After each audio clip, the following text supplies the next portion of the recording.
Welcome to Lotus Lane Daily. I'm glad you're here. Today's wisdom is for anyone loving their kids and quietly falling apart. You know that feeling when you're standing in the kitchen at 11 p.m., staring at nothing, and you realize you haven't eaten a proper meal since Tuesday? The house is finally quiet. The kids are finally asleep. And instead of feeling relieved, you just feel hollow, exhausted in a way that sleep doesn't fix. You love your children so completely it scares you. And yet, some part of you, the part you'd never say out loud, is just done. Completely, utterly done. If that's where you are right now, this article is for you. Not for the parent who's looking for productivity hacks or a better morning routine. For you, the one who's already doing everything and still feels like they're failing.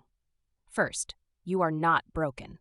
The fact that parenting feels impossible right now doesn't mean you're doing it wrong. It might actually mean you're doing it right. That you care so much, you've worn yourself down to nothing. There's a particular kind of suffering that comes from loving someone who needs you constantly, who doesn't yet have the words to say thank you, who will push every single one of your limits and then ask you for a snack. Nobody tells you about this part before you have kids, or if they do, you don't believe them. You think love will be enough. And love is there, but love alone doesn't fill the tank. Love doesn't sleep. Love doesn't cancel the dentist appointment, handle the meltdown at the grocery store, or explain to your boss why you were late again.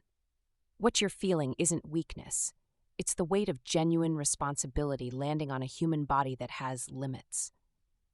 The lie we tell ourselves about what good parenting looks like. Most of us are carrying a picture in our heads of what a good parent looks like. Patient, consistent, creative, present, nutritious snacks, boundaries but not too many, warmth but not coddling, screen time managed, emotions validated, and somehow, somewhere in all of that, also a functioning adult with a career and a relationship and maybe 8 hours of sleep. That image is a fiction, not because it's impossible to be a good parent, but because that version of parenting exists nowhere in nature. It's a composite built from social media, parenting books written during nap time by people with editors and childcare, and the highlight reel of every other parent you know. Here's something worth sitting with. One teacher and philosopher wrote that the goal of education should be the happiness of the learner. Any system of education that does not lead to happiness has failed. He wasn't just talking about schools, he was talking about how we raise human beings.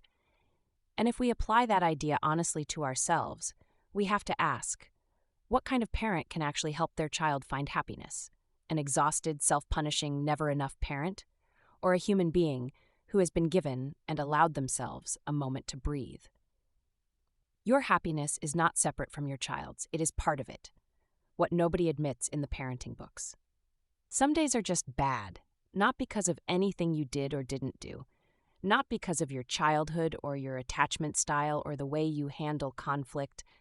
Some days a child wakes up on the wrong side of the universe and there is nothing you can do to make it okay. You can be regulated and warm and consistent and still have a day that grinds you into dust. On those days, the most useful thing is not a new technique. It's permission. Permission to say, today was awful and I survived it, and that counts. It counts more than you know. Because your child is watching you survive hard things. They're learning, even on the days when you feel like you're failing, that hard things can be survived. That you don't disappear when it gets difficult. That love doesn't leave. That's not nothing. That's enormous. Something ancient that still applies.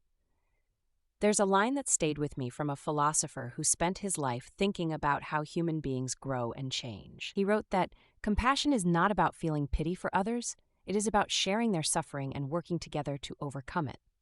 Most of us apply this outward. We think of compassion as something we give to our children, to strangers, to the world, but almost nobody turns it inward. Almost nobody extends genuine compassion, not pity, not self-criticism dressed up as self-awareness, but real shared suffering to themselves. What would it look like to actually share your own suffering? To sit with yourself the way you'd sit with a friend who told you they were drowning? To say, this is genuinely hard, I see that, and I'm going to try to help instead of criticize? Most of us have never tried. We go straight from, I'm struggling, to, I should be doing better. We skip the part where we're allowed to just be human. Practical things that actually help, not a morning routine. When you have nothing left, the last thing you need is a list of 10 habits to adopt. So here are a few small things, genuinely small, that can make a dent. Name what's happening out loud, not to fix it, just to yourself or to someone safe. I am overwhelmed. I am exhausted. I am struggling. Something happens in the brain when you put language to what's going on. The feeling stops being a storm and starts being a weather pattern you can see. Lower the bar for today. Not for the week, not forever, just today. What is the absolute minimum that needs to happen? Kids fed, reasonably safe, and not emotionally abandoned. That's a full day. Everything else is extra credit. Find one adult to talk to, not to get advice, just to be witnessed. The isolation of parenting, especially in those early years or in difficult seasons, is one of the cruelest parts. We weren't built to do this alone, and yet somehow that's exactly what modern life asks of us. Do one thing that reminds you that you exist outside of parenting. 5 minutes.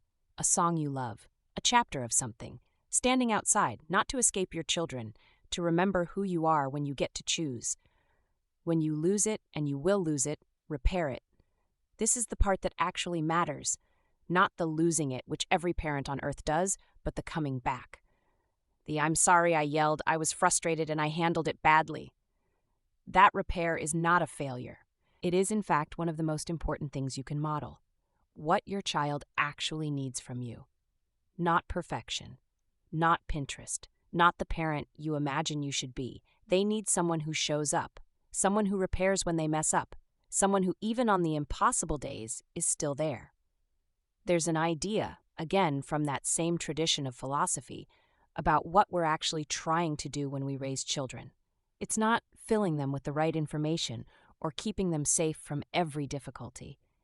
It's something older and simpler, lighting a fire, helping a person learn to think for themselves, to find their own courage, to know they are capable of facing whatever comes.